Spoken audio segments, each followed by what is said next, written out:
lugar. Aquí es un lugar donde Dios nos bendice mucho y nos ha bendecido mucho. Y quiero invitarles a leer la palabra de Dios.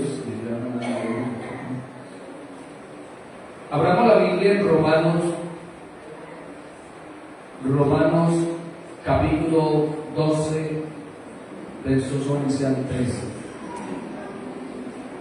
En lo que requiere diligencia, no perezosos, fervientes en espíritu, sirviendo al Señor, gozosos en la esperanza, sufridos en la tribulación, constantes en la oración, compartiendo para con las necesidades de los santos y practicando la hospitalidad. Siempre se dándole gloria a Dios. Gloria a Dios. Bueno, hermanos, yo quiero que continuemos hablando sobre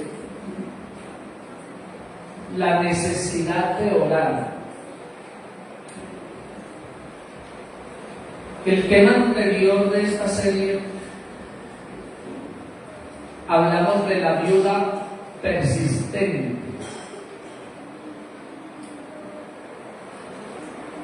Les refirió Jesús una parábola sobre la necesidad. Yo quisiera que pensáramos un poco que Jesucristo no le dijo sobre la obligación de orar, porque orar no es una obligación.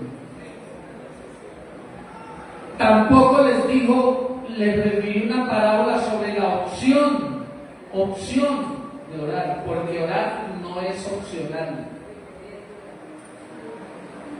Tampoco les refirió una parábola sobre el deber de orar. Les refirió una parábola sobre la necesidad de orar. Es decir, que la oración en el creyente es una necesidad. Digámoslo de otra manera, los creyentes necesitamos orar. Nadie nos persigue, nadie nos juzga, nada. Cada uno en particular tiene su propia relación con Dios y tiene su forma de orarle, o de rodillas, o de cabeza, o sentado, como sea, pero le ora y le oramos.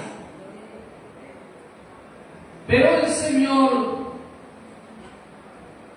presenta la oración como una necesidad permanente. Por eso el tema de esta noche yo lo he titulado Constantes en la oración. Constantes en la oración.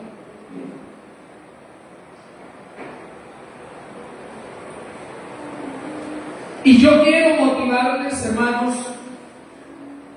a cultivar una vida de oración continua. Escuchen, cultivar una vida de oración continua y firme. Es decir, que usted, alguna vez hablamos de que uno se puede graduar en 3D en la oración: deber, disciplina y delicia. Si no recuerda, alguna vez lo mencionamos: deber, disciplina y delicia. ¿Por qué? ¿Por qué así? Cuando yo llegué a la iglesia, uno no sabía por qué los hermanos llegaban a las 5 o 6 de la tarde y el culto empezaba a las 7. Manos, esa gente se arrodillaba, se clavaban de cabeza. Y uno iba y se arrodillaba, pero a los 10 minutos uno ya estaba, que no se aguantaba las rodillas. Parecía que el piso le estaba pasando al otro lado de la pierna. Y entonces nos sentábamos. A veces uno miraba al pastor y entonces por se agachaba y se le ponía a orar porque pues, Eso era como un deber. Y le decían a uno, es que debemos orar. Hay que orar, y los que quieren servir al Señor tienen que orar. Pero fuimos creciendo y empezamos a encontrarle sentido a la oración, y sobre todo de ese deber crecimos y lo establecimos como una disciplina. Una disciplina, como me cepillo, como me baño, como me mudo de ropa, como desayuno, como almorzar, como cenar. Una disciplina.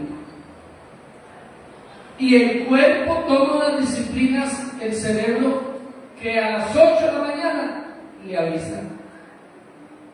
A las 12 le avisa. A las 6 o 7 de la noche él le avisa. ¿Cómo se da cuenta usted que hay que almorzar? Él le habla, ¿cierto? Él le habla. Hay una conexión entre el cerebro y el estómago, y él le habla.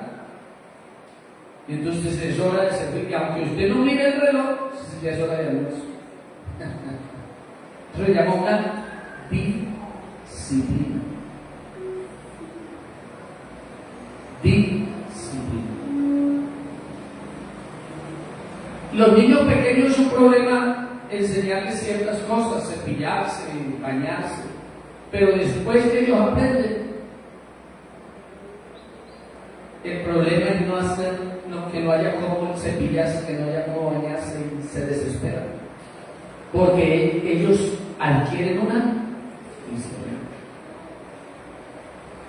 Entonces, de deber pasamos a una disciplina. Cuando la oración se vuelve una disciplina, entonces ya no puedo pasar por alto. Me tengo que levantar tempranito, ponerme de rodillas un rato, luego si me arreglo me voy a mi trabajo, todas las cuestiones del trabajo, regreso en la noche. Es lo mismo que la lectura bíblica. Si usted se disciplina, apenas se despierta, coge la Biblia, lee un pasaje, y ahí sí se pone a orar, y luego hace su actividad. En la noche lo mismo, se va a acostar, ora al Señor, lee una porción de la Biblia, y usted coge a hacer eso todos los días. Eso es lo que una disciplina. Y los niños tienen esa disciplina. Yo estaba hablando con mi hermano Daniel. Dice, hermano, toda la noche nos toca hacer el devocional a Valeria. ¿Cuántos años de Valeria? 3 o 4 años. Todos los días. Y a veces me dejan dormidos, pero leyéndole, porque hay que hacer ya toda una disciplina. Hay que hacer, si vino o no vino junto, hay que hacerlo. Disciplina. Pero de la disciplina se crece, porque la oración tiene algo interesante, es que usted establece una relación de diálogo con Dios, de comunión con Dios. O sea, al comienzo usted no encontraba qué decirle al Señor, qué pedirle, pero al último no le va a alcanzar el tiempo para darle gracias, para reconocer sus labores, para reconocer su amor, lo que Dios ha hecho, y se va a pasar el tiempo pidiéndole por aquello, por lo otro, lo de aquí, lo de acá, la iglesia, los misioneros, la necesidad suya, la economía, el trabajo, lo que sea. El espectro se va abriendo, se va ampliando. Y le digo una cosa, entre mayor conocimiento usted tenga de la palabra de Dios y mayores experiencias usted tenga con Dios, su vida de oración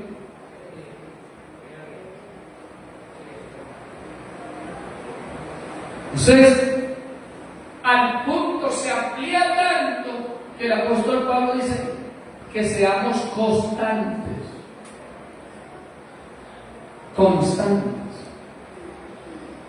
Hay gente que sale corriendo como locos, pero rápido se cansa y se quedan. Pero hay otro que sale, tiene un paso y corre, va. Y a veces los que salen de último llegan primero. ¿Por la qué? ¿Cómo? Por la constancia. Por la constancia.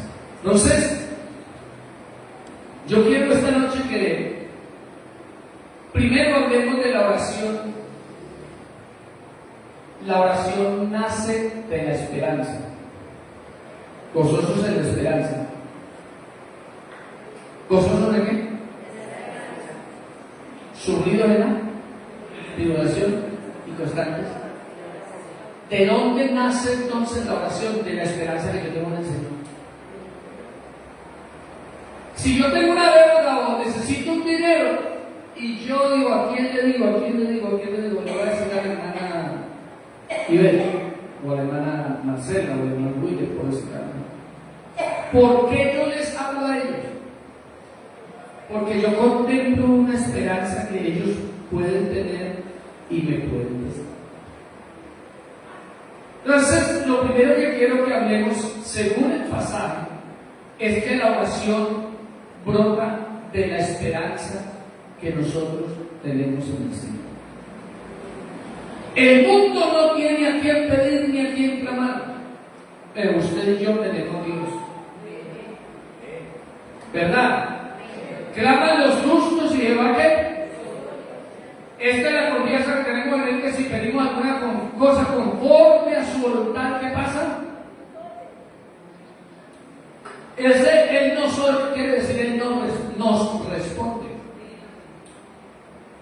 En la oración, la vida de oración, nace de la esperanza que nosotros tenemos en Dios. Alguien dijo que Mateo 7, verso 7, tiene sus bases en el arte de la mendicidad.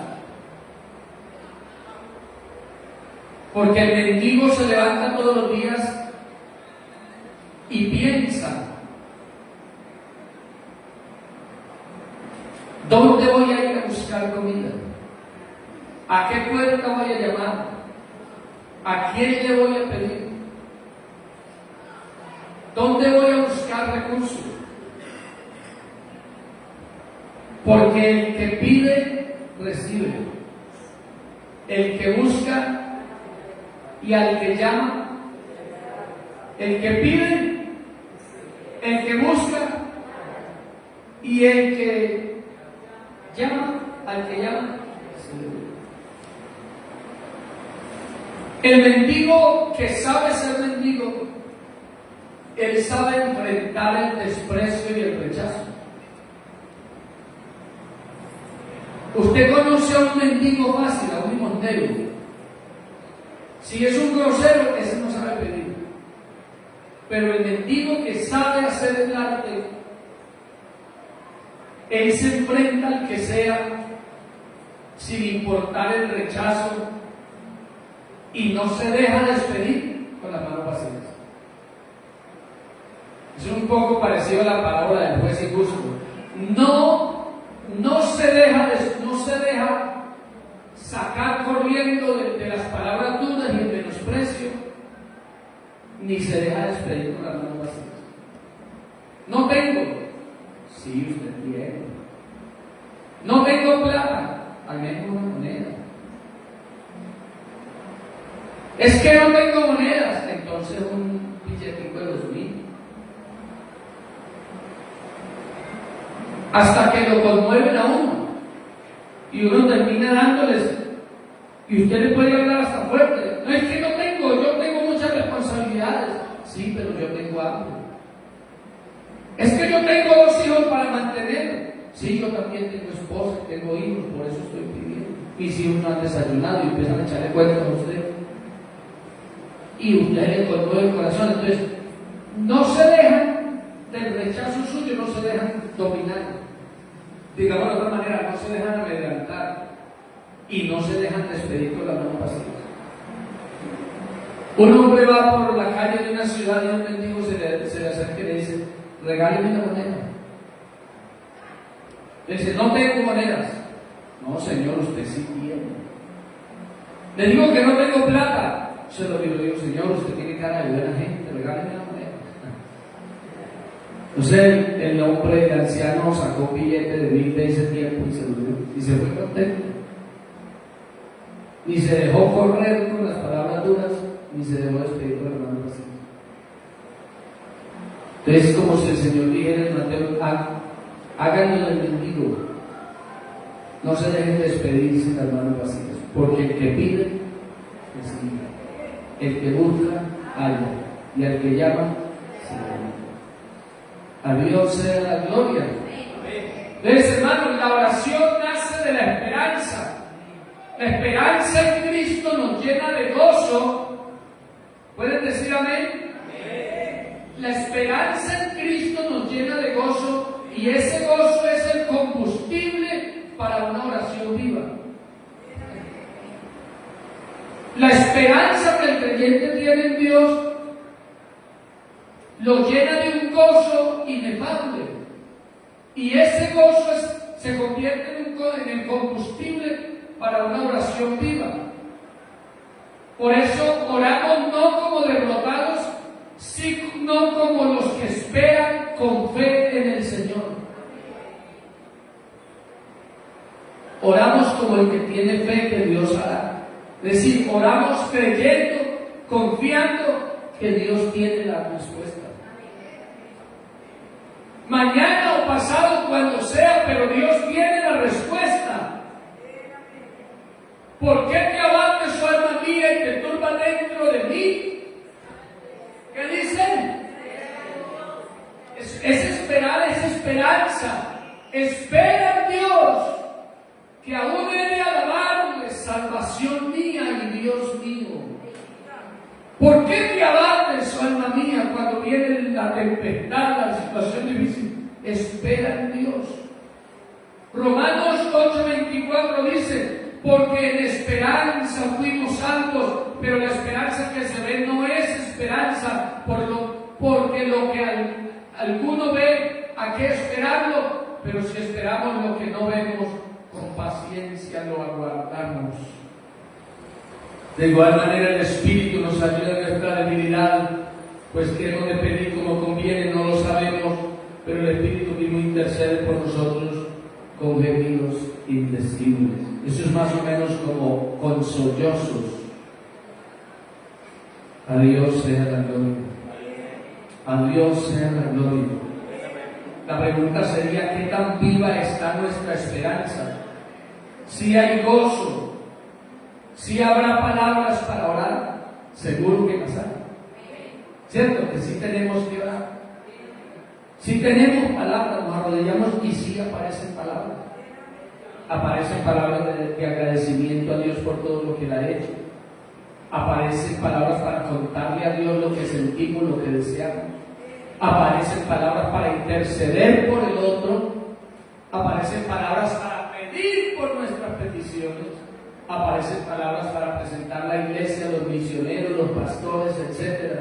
Entonces sí hay palabras. ¿Y por qué oramos por todo eso que he mencionado? Porque tenemos fe, y esa fe está anclada en la esperanza que tenemos en Dios. A Dios sea la gloria. La segunda cosa que quiero que hablemos esta noche es que la oración se fortalece en la tribulación. No debiera hacerlo, pero pasa, hermano. ¿Qué es lo que un creyente hace cuando está pasando una tribulación, una prueba, una angustia? ¿Cierto? Organiza días de ayuno, vigilias, oraciones, de todo. ¿Y por qué lo hace? Porque él sabe que Dios es el Dios que lo puede ayudar. Y cuando Dios lo ayuda, ¿qué pasa? Eso le fortalece su confianza en Dios. ¿Cierto? Pero hay una cosa interesante. La oración se fortalece en la tribulación. Es decir, el tiempo, el espacio que sacamos para orar se fortalece en la tribulación, porque ya usted no es capaz de los 5 minutos para si usted es que mi necesidad es grande. Y usted persiste, como la viuda, fue una vez y no le hizo justicia, no, yo tengo que volver. Y otra vez, y hay que volver. Bueno, hermanos, cuando nosotros leemos la Biblia, nos encontramos con esa enseñanza, con esos ejemplos bíblicos. Ana oró persistentemente, y Dios le oyó y le dio su Samuel, le dio su respuesta. Amén. ¿Sabe qué? La Biblia dice que Ana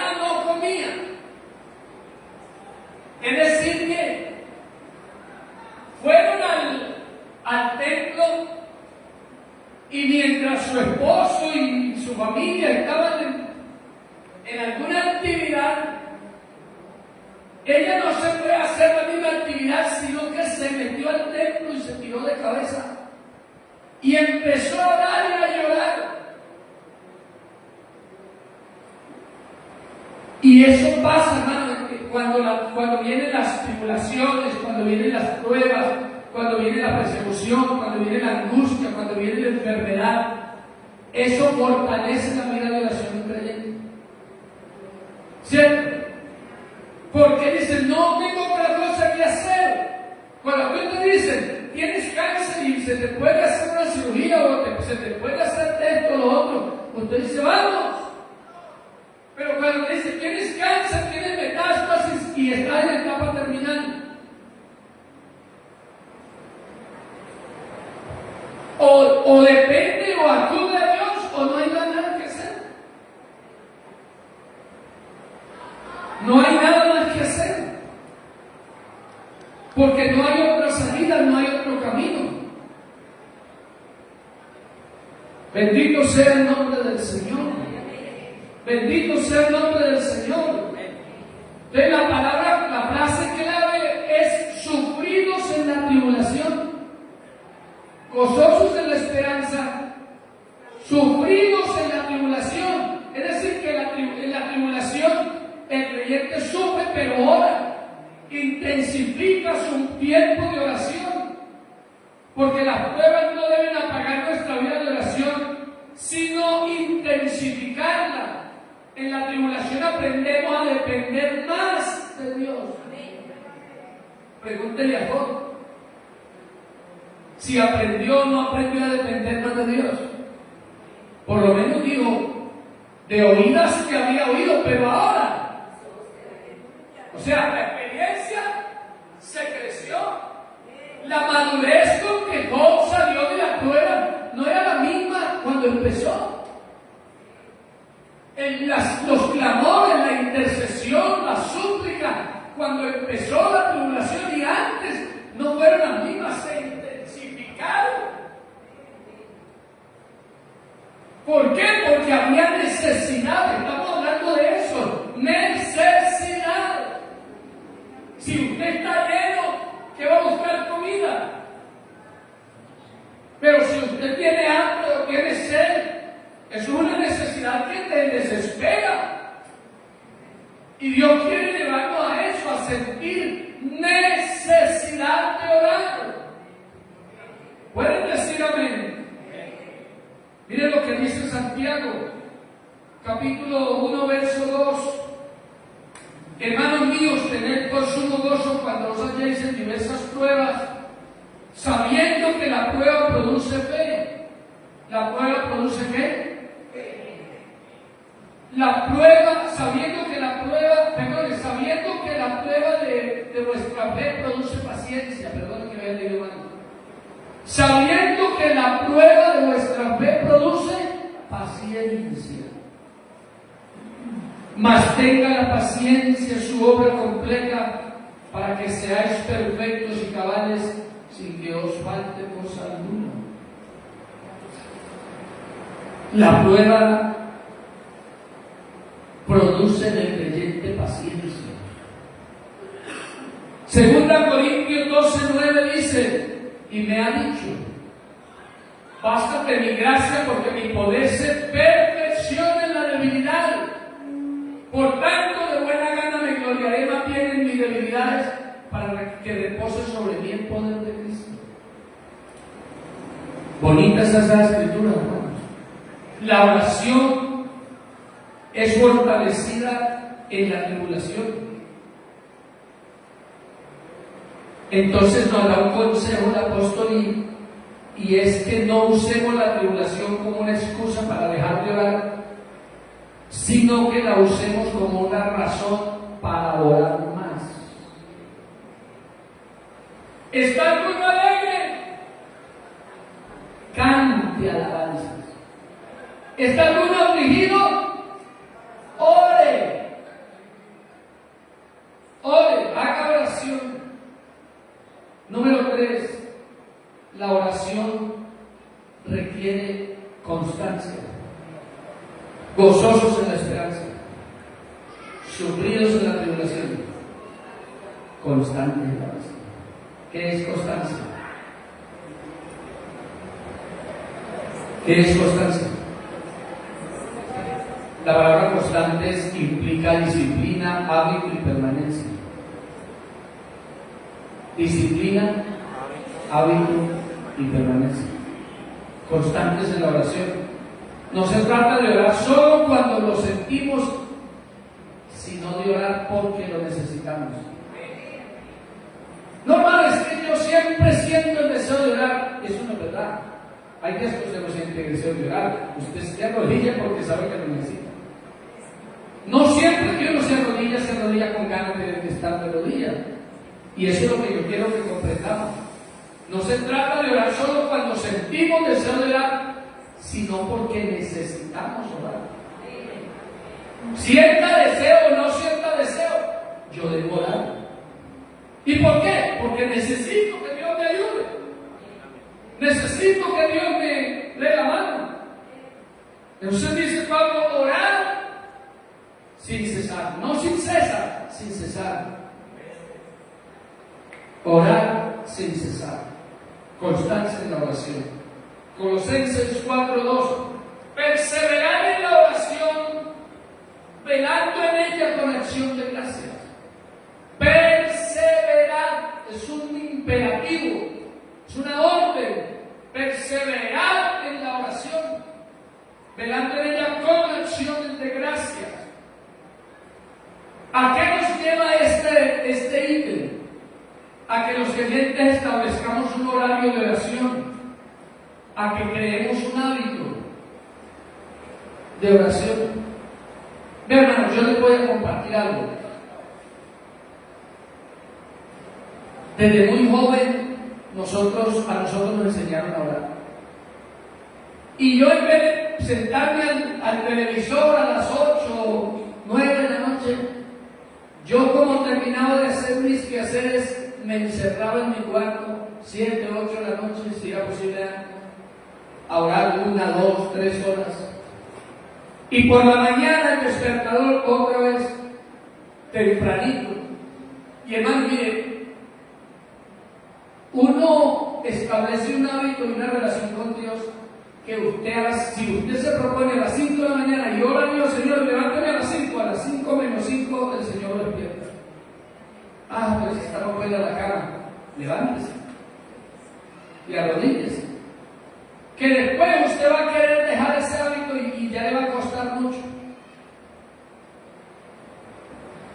Pero ¿qué va a pasar con ese buen hábito de la oración? Que usted cada día va a pasar mejor. Cada día se va a sentir mejor. Usted no se da cuenta que cuando ora tan poquito, usted no pasa tan contento el día. Pero cuando usted ora suficiente y siente, se conmueve, usted pasa rico el día, es un día agradable. Entonces, eso quiere decir que sí se necesita la oración. ¿Están de acuerdo conmigo que se necesita la oración? 4. La oración es una conexión con el cielo. Es decir, el creyente que ora tiene conexión con el cielo. Le voy a poner un ejemplo bíblico. Llega un ángel apurado donde Daniel, varón muy amado. Desde el día que propusiste orar y ayunar, Jehová me envió a traer una respuesta. Sino que se me atravesó el príncipe de Persia y estuvimos guerreando como 21 días, creo. No lo dejaba pasar. Como a los 21 días después apareció y llegó apurado. Porque llegó como diciendo, llegué tarde, qué pena con usted. Porque desde el día que usted empezó a orar, Dios me envió con la respuesta. Pero es que tuve muchas dificultades. Tuve una guerra de 21 días para poder llegar, pero llega como apenado con Daniel. En otras palabras, lo que quiero decir es que Dios reaccionó como Daniel oró, Dios reaccionó y mandó el ángel. Ahora los creyentes de este tiempo tenemos una ventaja, hermano. Sobre esa historia que estamos hablando, nosotros tenemos una ventaja. Porque eso pasó ya porque Cristo no había muerto en cruz. Pero a partir de que Cristo muere en cruz y resucita y establece esta gracia, hermano, los aires quedaron despejados para el que ora. ¿Sí les da alegría de eso? No importa dónde esté el príncipe, el que sea, y el demonio que se quiera atravesar, esta iglesia tiene el nombre que es sobre todo nombre, y el nombre de Jesús se dobla toda rodilla en el cielo y en la tierra, y yo le vengo a confieso que Jesucristo es el Señor para gloria de Dios. Si se atraviesa puede ser el diablo en persona, en el nombre de Jesucristo tiene que ser un lado. Así que la oración suya no tiene quien le estorbe. Pero además le voy a decir una cosa más bonita. Tu oración no coge para arriba. Tu oración coge para donde está el Señor. Y la Biblia dice que tu cuerpo es ¿qué? ¿Qué es su cuerpo y mi cuerpo? Entonces dice, denle una alabanza que llegue al cielo. Digo, denle una alabanza que la reciba el Señor que está en su vida. No grite tanto para allá, grite para acá. Porque Cristo mora en nosotros. Eso no pasaba en el tiempo de Daniel. Daniel tenía que abrir la ventana que diera hacia Jerusalén porque allá estaba el arca del pacto. Hermano, Dios no está en Jerusalén, Dios está en la iglesia, está en tu vida, está en mi vida. Entonces, ¿tenemos o no tenemos ventaja sobre Daniel? Tenemos muchas ventajas. Alabado sea el nombre de Jesús. Entonces, el Señor nos enseña como un vínculo vital con Dios. Su ejemplo nos muestra que la oración no es opcional, sino que es esencial. Tenemos que orar. Por eso el ejemplo de Jesús es este, Lucas 5:16, más Jesús se apartaba a lugares desiertos y oraba. Ahora hay una pregunta, ¿por qué Cristo oraba? Porque necesitaba. ¿Y a quién oraba Cristo? Al Padre. ¿Y dónde estaba el Padre? En Él. A Dios sea la gloria. A Dios sea la gloria.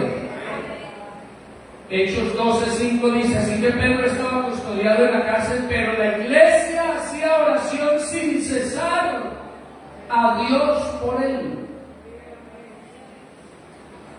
Constantes en la oración. Hermano, y esa oración hizo que Dios enviara el ángel y levantara a Pedro. Antes que llegara a las 12 de la noche que le iban a matar, el ángel llegó y tocó en el costado a Pedro y le dijo, levántese Pedro, levántese, vámonos de aquí. Y Pedro le levantó y salió con el ángel, pero Pedro, él le parecía que estaba soñando. Y llegaron a la primera puerta y salieron sin que hubiera quien les abriera. Hasta que lo entregó, cuando estuvo en la calle, le dijo, bueno, váyase ahora sí. Y Pedro llegó corriendo a la casa donde sabía que estaban los hermanos orando y llamó a la puerta y salió una joven y vio que era Pedro y casi se desmaya y salió corriendo, en vez de abrir, salió corriendo para arriba otra vez. ¿Es Pedro? ¿Es Pedro? ¿Cuál Pedro? Sí, es Pedro, porque a veces estamos orando y no alcanzamos a dimensionar y a creer la respuesta de Dios. No, hombre, pues si es Pedro, ya ábrale. Yo me imagino a Pedro asustado abajo esperando que le abrieran la puerta y también. A Dios sea la gloria. Pero hermano, Dios lo sacó a la libertad y le salvó la vida. Terminemos, número 5. La oración es un recurso del creyente en todo tiempo. Voy a repetirlo, la oración es un recurso. Es decir, es como tener dinero todo el tiempo. Usted con dinero no me va a dar. Si necesito comprar un piquete, comida. La oración es un recurso espiritual que Dios le ha dado al creyente. El creyente que ora tiene un recurso al alcance. Voy a decir de otra manera, el creyente necesitado le queda un recurso, hermano, ¿yo qué hago? Ore. Por eso uno le dice mucho a los hermanos, Sí, hermano, y si usted puede orar, pues como él no es el problema. No, lo que pasa es que Dios responde. A veces la gente quiere venir a Dios, no, una necesidad económica. Y si yo no tengo plata, ¿yo qué voy a hacer? Yo tengo que orar. Voy a orar que Dios dé la respuesta, porque si yo no tengo, que encuentro el que tiene, al que le va a dar. Pero que Dios lo hace, lo hace. A Dios sea la gloria. Entonces la oración no solo es comunicación, es un recurso que Dios nos ha dejado. Clama a mí. ¿Y yo qué? ¿Sí ven que es un recurso que tenemos? Es un recurso que usted tiene a la mano. Es como cuando usted tiene dinero en efectivo en cash y tiene una tarjeta de crédito. Los dos son un recurso. No, es que aquí no se recibe cash, no se recibe efectivo. Dice, yo tengo tarjeta de crédito. ¿Eso qué es? Otro recurso. Entonces, hermanos, nosotros tenemos muchos recursos y la oración es un recurso nuevo. El nombre de Jesús es otro recurso. Invócame en el día de la angustia, yo te libraré en tu gracia. A Dios sea la gloria. Entonces Pablo dice, orando en todo tiempo, con toda oración y súplica. Es decir, use ese recurso que tiene a la mano. Efesios 6, 18.